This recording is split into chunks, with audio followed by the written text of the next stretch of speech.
You ask Tiger to calculate. This deals with linear inequalities with one unknown. The final result is j equal or greater than 2.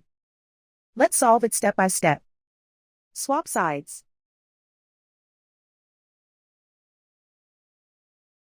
Group all constants on the right side of the inequality. Add 98 to both sides.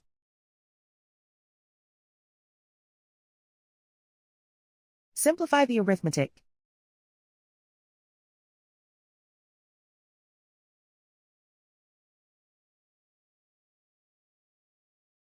Isolate the j.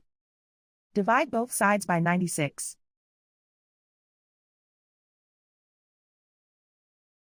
Simplify the fraction.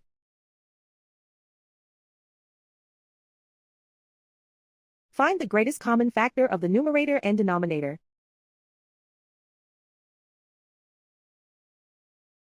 Factor out and cancel the greatest common factor.